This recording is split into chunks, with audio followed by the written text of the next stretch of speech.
영적 문제는 어디서 옵니까? 여러분, 창세기 3장 1절 6절은 우리는 수없이 들었습니다. 초신자 때부터 시작해갖고 중직자가 되고 또 전도사가 되고 강도사가 되고 목회자가 될 때까지 설교를 하고 듣고 해온 부분입니다. 그래서 이 영적 문제에 있다 하는 말은 참 저주스러운 말입니다. 예를 들어서 우리 교회에 어떤 여자 집사가 갑자기 옷을 후루룩 벗더라고요. 그 감당이 안 되죠. 목사님 보세요 하고 홀딱 다 벗어버려요. 그때 잠시 혼란이 옵니다. 올라오는데 그러고 나서 설교를 끝나고 나서 너 영적 문제에 있어 소리를 안 했습니다. 왜 그러냐? 영적 문제가 있다는 것은 하나님을 떠난 자를 얘기할 적에 영적 문제가 있다고 합니다. 그러면 아주 저주스러운 말이에요. 너 하나님 떠나신 건 저주받는다 하는 소리. 그러나 만약에 그거 하고 싶어도 잠시 중단했다가 그 사람의 메시지를 듣고 힘을 얻어서 내가 하는 말이 이해가 될 때 그때 가서 너 그때 심각한 영적 문제를 가졌어 해야만이 그 사람이 이해가 됩니다. 처음부터 그걸 얘기를 하다 보면 사역자들이 그 사람하고 관계는 이미 끝나버립니다.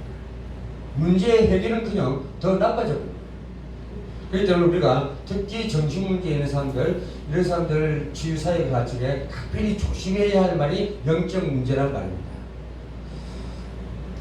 이 영적 문제는 누구나 조금씩은 다 갖고 있습니다. 누가 더 큰 것을 가지냐, 작은 것을 가지냐, 그게 문제지. 다 갖고 있습니다. 오늘 본문에서 보는 같이 여기에 나오는 게 뭐냐면 첫째 계명, 천명인 첫째 계명을 선악과를 먹지 말아야 한다 먹에 그 1계명을 어긴과 동시에 책임 전가가 창세기 3장 1절에서 6절로 나옵니다. 오늘날 핑계대고 책임 전가하는 것은 여전히 이 땅 가운데 이루어지고 있다는 사실입니다. 그러다 보니까 이러한 영적 문제가 해결될 수가 없는 것입니다. 개인만 넘어지면 괜찮은데 가정과 가문까지도 그 스테이션이 다 장악됐기 때문에 어떻게 망한지도 모르고 출애굽기 4장 20장 4절 5절과 같이 3, 4대까지 망하는 그런 지환이 되어버린 것입니다. 그러면 영적 문제의 시작은 어디서 일어나는가? 오늘 본문에서와 같이 본문에도 있지만 창세기 1장 2절에서 벌써 아담 이전에 흑암, 공허, 혼돈이 있었습니다. 그리고 창세기 3장 5절에 이 어두운 흑암 세력은 아담과 하와를 공격하여 무너뜨리고 하나님과 완전히 수색한 게 단절로 영적으로 죽은 인간이 되었습니다. 창세기 6장 4절 5절에서는 홍수의 시판이 나옵니다. 이것은 혼인불란과 성적 타락입니다. 특히 주의해야 할 것은 하나님의 자녀 사명자들은 교류를 공개합니다. 창세기 11장 1절에서 8절은 그러더니 이게 어떤 문제인가? 바벨탑 사건이 나오죠. 바벨탑을 쌓고 아주 성공하려고 하는 부분 인본주의들을 틈을 타고 사다는 역사에 되어 있습니다. 창세기 6장은 그 노후 홍수 시판이죠. 그리고 계시록 12장 1절 9절에서는 마지막 때는 아주 혼란을 준다고 했습니다. 그런데 예뱀이라고 합니다.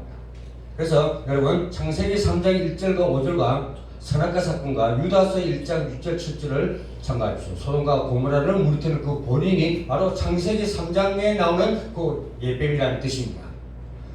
유다서 1장 6절 7절을 이해하면 창세기 3장에 나오는 그 뱀의 존재를 정확하게 알 수가 있을 것입니다. 그래야 예수께서 답을 주셨습니다. 예수 그리스도께서 뭐라고 하셨는가? 오직 예수 그리스도가 먼저 되어진다 하는 것입니다. 마가복음 3장 13절에서 예수님이 부르십니다. 일단 예수께서 원하신 자를 부르십니다. 이런 근본 문제를 해결하기 위해서 예수님이 오셨기 때문에 원하는 제자를 부르십니다. 그렇다면 오늘날 제각기 질병과 세상 문제들이 있는데 거기에 대한 내 사명이 무엇인지 발견해서 내가 준비되지 않으면 예수님께서 우리를 부르지 않는다는 사실을 오늘 말씀과 동일할 것입니다. 정확하게 말하면 여러분 사명자들이 하나님을 찾는 것이 아니고 하나님의 소명자로 부르신 것을 사명으로 여러분을 부르신다는 것입니다. 그때 우리는 아멘 하고 응답하는 여러분이 되시길 바랍니다. 네. 부르신 이유가 마가복음 3장 14절 너희와 함께 있기 위함이고 또 전도와 선교를 하기 위함이다 했습니다. 한마디로 부르시면 구원을 말합니다. 이것을 말하는 것이 전도와 선교이니까 이를 위해 불렀다고 했습니다. 중요한 것이 하나 되어 있습니다. 마가복음 3장 15절 예수님이 중요한 말씀은 귀신을 쫓는 권세도 있게 함이라고 했고 세상 영적 문제를 해결하는 권세를 주기 위해서 불렀다 했습니다. 가져라 찾아라가 아니고 주기 위해서 부르신 것입니다. 여기서 중고등부, 초등부 학생들, 교사들이 주의할 부분이 있습니다. 어떤 면에서 지금 준비하라고 하는데 전에 유초등부 합숙 훈련을 하는데 가본 적이 있습니다. 악몽에 시달린 학생들이 있었습니다. 눌리는 자도 있습니다. 그 손들어 버리니까 손들어 애들이 너무 많았어요. 내가 지금 영적 싸움을 해야 된다. 그리고 기도해야 된다. 성령 충만해야 된다고 대충 가르친 그것이 문제입니다. 가르쳐줄 때 확실하게 힘이 되도록 각이 딱 되도록 가르쳐줘야지 준성 가르쳐주면 듯이 역효과가 난다는 것입니다. 그래서 그 아이는 더욱 시달리게 됩니다. 관리하는 사람들은 무속인으로 있다가 돌아온 사람들이 많이 있습니다. 분명히 구원받은 분들인데 악령이 수십 마리 몰려옵니다. 그래서 우리가 틀리게 말합니다. 너가 싸워야 된다. 성령 충만 받고 속지 마라. 맞는 말이냐 물론. 그것은 틀린 말입니다. 성령 충만 받으란다고 받으십니까? 기도의 의학적인 기도를 하고 기도의 능력 있는 기도를 하나 한다고 그 사람이 능력 기도가 나옵니까? 그럼 우리는 어떻게 해야 되는가? 그 사람들에게. 그 저와 여러분들이 좀 소심하게 생각할 부분입니다. 우리는 그들에게 답이 있는 말을 분명히 전해야 됩니다. 우리는 귀신이 와도 괜찮습니다. 그것이 답입니다. 왜냐? 그 시간에 하나님은 무엇을 하시겠습니까? 우리가 기도하고 먼저 해놓으면 하나님이 앞서가서 먼저 정리해버립니다. 그것은 내가 힘이 있는 삶일지에 우리가 성령 충만을 누릴 적에 가능한 일입니다. 그러나 상대방은 그걸 가지고 안 있기 때문에 번번이 당하는 거예요. 치유되는 척 하다가 또 넘어지고 또 넘어지고. 왜? 7 귀신을 갖고 돌아버리기 때문에. 우리가 그들을 끌어주면 확실하게 끌어줘야지. 어설프시 끌어주면 더 곤욕을 치르게 됩니다. 우리가 말함을 잘못해서 영접하고도 자살하는 사람이 있습니다. 왜냐? 내 문제가 해결이 안 되니까 또 교회에서 말도 못하고 자꾸만 모르지. 반대로 말할 수가 있습니다. 하나님과 함께하는데 자살할 수 있느냐? 저는 그렇게 생각하지 않습니다. 우리 예수 믿는 사람들은 전부 다 이마누엘 한다고 다들 얘기합니다. 이제 믿은 사람이나 10년, 20년, 40년 믿은 사람이나 누구든지 말합니다. 성경 그대로 하나님께서는 성령님께서 우리가 늘 세상 끝날까지 함께한다. 그것이 지속이 되고 내 답이 돼야 되는데 그게 안 되다 보니까 맥이 끊어지더라.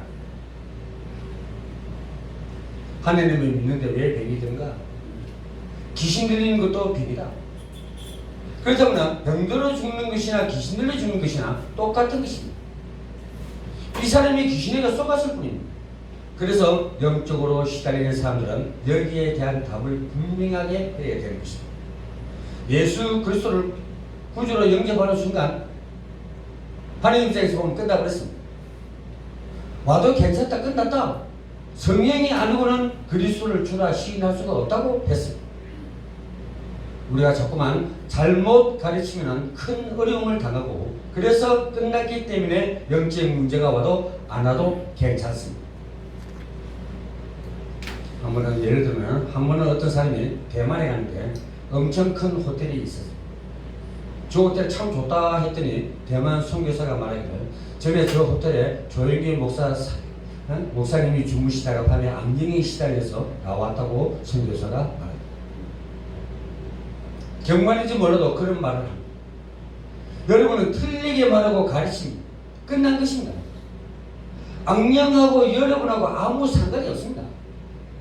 이것을 확실하게 심어주지 않는 이상 실제로 질문을 했다는 것은 심각하게 한 것인지 모릅니다. 단 주님이 재림에서 오셔서 완전히 사단을 결박할 때까지는 활동을 하지만 우리하고는 아무 상관이 없습니다. 단 성도 사명자들이 오직 충만할 이유는 있습니다. 속히 말해야 하기 때문에 정신을 차리고 있어야 된다는 거예요. 여러분 알다시피 저인데 평생 내가 갖고 싶고 저걸 내가 무슨 짓을 해서라도 저걸 갖고 싶다 하는 게 한 가지 딱 있습니다. 근데 마귀 새끼가 그걸 딱 가져와서 내 앞에 내놓으면 내가 어떻게 되겠어요? 이거는 시험도 아닙니다. 이거 완전 유혹입니다. 넘어져요. 장가 못 간 사람인데 어느 단체에서 그러죠. 이쁜 여자를 가서 비행기를 쓴다고. 그러면 쫄쫄쫄 따라가. 왜? 내 평생 있어봐야 장가 못 가니까. 내가 정말로 가고 싶은 거. 선악과 사건도 마찬가지죠. 보안집도 하고 먹음직도 하고 막 그러다 보니까 사람들이 확 돌아버립니다. 엄청난 하나님의 역사가 깨어지는 사건인 것입니다. 그래서 우리는 늘 성령 충만하라 하는 것은 일시적인 충만이 아니라 지속적으로 그것이 되어야만 하나님 섭리 역사에 우리가 같이 동참해서 같이 덩실덩실 춤추고 갈 수가 있습니다. 그런데 하나님의 역사는 미안하지만은 끊어져 있어 우리를 따라가는 것이 아니라 하나님의 역사는 지속적으로 계속 정신적으로 가고 있다는 사실입니다. 그런데 우리가 늦어서 못 따라가. 깨닫는 것도 없고 또 눈치도 못 채고 그러다 보니까 맨날 뒤처지에서 주세요 주세요 하고 있는 거야. 정말 복음주의고 기도하는 자들은 맨날 주세요 주세요만 하지 않습니다. 하나님 뭐 하겠습니까? 그래야만이 하나님 자녀들이 이제 하나님 볼 때 기뻐요. 맨날 어디 가도 얻어 터지고 응? 이미 그리스도로 승리하시는데 맨날 가는 곳마다 패하는 거야. 네, 내가 힘이 없기 때문에 정말 하나님으로부터 주는 힘을 길러야만 우리가 가는 곳마다 가는 곳마다 사감, 그감 저지시기를 다 꺾어버리고 승진고 승진가를 올려주는 하나님의 자녀가 될 것입니다. 그렇지 않으면 사단의 권세에게 자꾸 묶여서 빠져나오질 못하게 됩니다. 우리가 정시 기도도 예배에 집중해야 됩니다. 정시 기도 때 비전을 꿈꾸는 행복한 시간을 만들어야 됩니다. 그때부터 치유의 시작이 되는 것입니다. 무시기도도 하셔야 됩니다. 우리도 전도 현장을 가보면 여러 가지 혼란이 옵니다. 근데 그 현장에 응답이 와 있는데 우리가 모르고 있을 뿐입니다. 그것을 누리는 것을 보고 무시기도로 갑니다. 예배 기도입니다. 우리가 예배 드릴 때 대표 기도하는 것도 참 근본적으로 우리가 어떤 것을 기도해야 되는가 하는 것을 우리가 알고 기도를 할 때 더 효과적인 기도가 될 것으로 믿습니다. 위에 두 가지를 가지고 예배에 집중하시고 말씀에 집중하면 됩니다. 우리가 어떻게 해야 할, 이렇게 해야 할 이유가 분명히 있습니다. 우리의 삶입니다. 누구를 위한 삶입니까? 오직 예수 그리스도를 위해서 일해주고 살아주는 것이 우리 인생살입니다. 오늘 오전의 설교와 일맥상통한 얘기일 것입니다. 결단합시오. 그리고 여러 가지 문제가 있을 때 한 번에 해결하려고 하지 말고 조금만 결단되려도 응답이 오게 되어 있습니다. 그래서 조금만 문제도 기도하다가 결단을 내리면 굉장한 응답이 시작될 것입니다. 그리고 하나님이 나에 대한 계획이 무엇인지 기도로서 알아가시길 바랍니다. 그리고 하나님의 계획을 찾아내는 것입니다. 결국은 우리 사명자들은 어떻게 하면 무엇을 해야 되는가? 우리 체질이 바뀌어야 됩니다. 옛날 구닥다리 체질 갖고는 이 세상을 못 이깁니다. 잘못된 처음에 우리가 믿음이 딱 들어가지 잘못된 각인들이죠. 그것이 뿌리가 내리면 체질화돼 보면은 진짜 성령 하나님도 그 때를 부수려면 참 힘들 겁니다. 막 단단히 바위땡이 가지고 굳어버려요. 그렇기 때문에 그 체질화되기 전에 우리가 빨리 유턴을 하셔서 잘못된 것을 던져버리고 올바른 것을 각인시켜서 뿌리를 내린다면 어떤 한란 유하고 동남풍이 불어도 절대 뿌리 깊은 나무는 흔들리거나 뽑히지 않죠. 오늘날 우리에게 하나님께서는 승리하라고 뿌리를 깊이 내려서 체질화되라고 말씀하고 있는 것입니다. 부모는 자녀들 대부분 공부를 열심히 하러 갑니다. 중학교 1학년부터 고등학교까지 공부를 열심히 해야 하는 것은 1등하는 그것을 중요하지만 일단 체질이 돼야 됩니다. 공부하는 체질이 돼야만이 전국에서 1등 할 수도 있습니다. 이렇게 되게 해주는 것이 매우 중요합니다. 근데 머리가 아주 좋은데 적당히 해도 공부를 잘합니다. 머리가 좋은 사람 적당히 뭐 쉬는 것 같은데 뭐 안 그러게 무조건 좋아 가면 무조건 100점입니다. 그 사람이 하면 공부에 천실화가 된 것입니다. 학교를 할 때가 중요하지만 그것이 전부가 아닙니다. 결국은 우리 자녀들이 어떤 체질화가 되어 있는가 하는 상태입니다. 자녀가 공부 중간쯤 하는데 체질은 뭔가 대화도 되고 노력하도 되고 이 정도면 되어도 성공합니다. 공부는 했지만 체질화 되지 않으면 결국 무너지고 맙니다. 우리의 뿌리도 상당히 중요합니다.